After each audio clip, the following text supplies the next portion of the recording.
Bismillah. Assalamualaikum warahmatullahi wabarakatuh. Seorang muslim sudah pasti mengenal apa itu hadis. Ya, hadis adalah suatu perkataan, perbuatan ataupun suatu ketetapan yang ditetapkan oleh Rasulullah SAW yang nantinya akan menjadi syariat bagi umat Islam, dan seorang muslim mesti melaksanakannya ataupun sunnah untuk melaksanakannya. Nah, di samping dari hadis itu tersendiri muncullah istilah muhaddits. Apa itu muhaddits? Muhaddits adalah seorang yang menyampaikan hadis, yang menyalurkan hadis kepada muridnya, kepada keluarganya, dan kepada yang lainnya. Yang mana jikalau bahasa kasarnya adalah guru yang khusus mengajarkan hadis. Nah, layaknya seorang guru, ia mesti memiliki etika, mesti memiliki adab-adab, baik kepada muridnya, baik kepada sesamanya, kepada teman-temannya, ataupun kepada lingkungan di sekitarnya.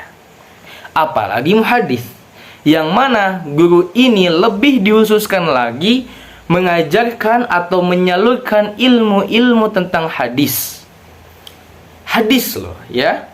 Nah, maka dari itu muhadits memiliki adab-adab atau etika-etika yang sedikit lebih kompleks lah, lebih terikat dengan syariat agama. Apa saja dari adab-adab tersebut yang mesti dilakukan oleh muhaddits? Yang pertama adalah ia harus mengikhlaskan dirinya. Niatnya harus ikhlas karena Allah Subhanahu wa ta'ala dalam menyampaikan hadis yang akan ia sampaikan kepada muridnya. Kenapa? Dikarenakan jikalau niatnya itu karena cuan, maka yang terjadi adalah cuannya dapat, tapi pahalanya belum tentu dapat dan ilmunya pun belum tentu tersampaikan. Tapi jikalau niatnya itu ikhlas karena Allah Subhanahu wa ta'ala, maka yang terjadi adalah pahalanya dapat, cuannya juga dapat, dan ilmunya juga insya Allah tersampaikan.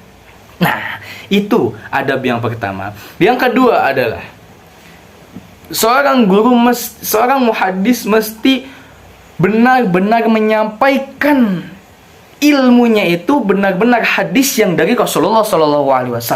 Jangan hadis yang maudu ataupun hadis doif. Boleh doif asalkan doif yang ringan. Nah, jadi seorang guru itu dilihat dari kejujuran ilmunya, apakah ilmu ini benar-benar dari Rasulullah SAW. Nah, dari sinilah bukti seorang muhaddits yang benar-benar integritas dalam ilmunya.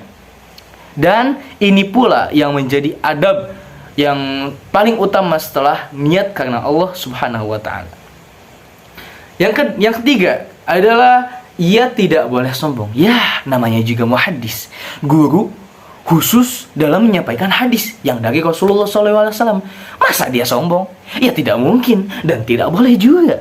Dan yang terakhir adalah ia meski menunjukkan sikap rendah hatinya kepada yang lainnya, termasuk kepada muridnya. Kenapa? Karena seorang muhaddits itu jikalau benar-benar niatnya ikhlas karena Allah, maka sifat rendah hatinya itu akan muncul dengan seadanya, dengan sendirinya.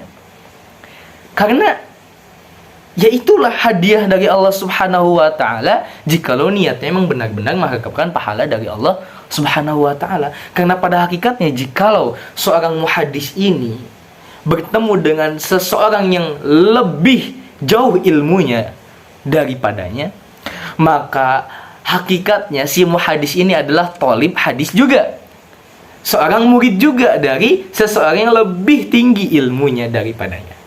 Mungkin cukup 4 poin itu ya yang bisa saya rangkum dari banyak macam poin-poin yang ada, mau baik itu di buku ataupun di internet.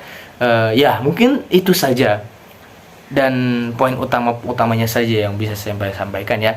Dan yang Kedua, juga ada istilahnya thalib hadis. Apa itu thalib hadis? Thalib hadis adalah seorang murid seseorang yang menuntut ilmu hadis, yang menuntut hadis. Nah, thalib hadis juga ada adabnya. Mengapa? Karena ia layaknya seorang murid harus memiliki etika, harus memiliki adab kepada guru, kepada temannya, kepada orang tuanya, juga kepada lingkungannya. Nah, apa saja adab-adab dari thalib hadis ini? Nah, yang pertama adalah tawaddu. Jelas tawaddu ini seperti halnya tadi muhaddis yang tadi. Tawaddu adalah sikap rendah hati yang mesti dimiliki oleh thalib hadis, penuntut seorang penuntut hadis, seorang penuntut ilmu lah, ilmu hadis ya. Nah, sikap rendah hati ya, tawaddu. Karena ini menunjukkan sikap yang benar-benar bahwasannya dia emang benar-benar niatnya itu berlandaskan kepada Allah Subhanahu wa taala. Dan yang kedua adalah bersikap ramah. Yang ketiga, tidak mudah marah. Yang keempat, selalu mengikuti contoh-contoh dari Rasulullah Shallallahu Alaihi Wasallam dan juga para sahabatnya. Kenapa? Karena yang ia pelajari ada ilmu-ilmu yang dari Rasulullah Shallallahu Alaihi Wasallam, mau itu perbuatan, mau itu perkataan, mau ataupun ketetapan yang ditetapkan oleh Rasulullah Shallallahu Alaihi Wasallam. Nah, yaitu dengan cara kita berakhlakul karimah. Lalu apa saja poin-poin dari akhlakul karimah ini? Nah, ada setidaknya 4 poin yang bisa saya rangkum. Yang pertama adalah niat ia belajar, niat ia menuntut ilmu hadis itu benar-benar ikhlas karena Allah Subhanahu wa taala, mengharapkan pahala dari Allah Subhanahu wa taala. Yang kedua adalah senantiasa ia menjaga syiar-syiar Islam.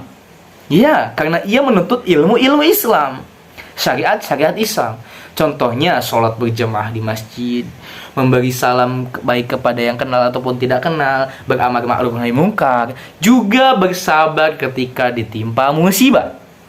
Yang ketiga, ia senantiasa merutinkan adab-adab Islam, baik yang nampak maupun tidak nampak, baik dari perkataan maupun perbuatan, seperti halnya baca Quran, berzikir, berdoa, dan ibadah-ibadah sunnah lainnya, serta merutinkan atau memperbanyak sholawat kepada Rasulullah SAW. Dan yang terakhir adalah ia membersihkan diri dari akhlak-akhlak yang tercela, seperti halnya iri, dengki, atau merendahkan orang lain, memiliki sifat dendam dan benci, dan yang lain sebagainya. Itu mesti dihilangkan. Itulah adab-adab atau ya poin-poin penting menurut saya dari beratus-ratus poin yang ada dari adab thalib ilmi ini. Mungkin cukup sekian yang bisa saya sampaikan. Mohon maaf bila ada perkataan yang ya tidak enak di hati, ataupun tidak enak didengar, ataupun tidak enak untuk didengar. Mohon maaf. Mungkin cukup sekian dan terima kasih. Assalamualaikum warahmatullahi wabarakatuh.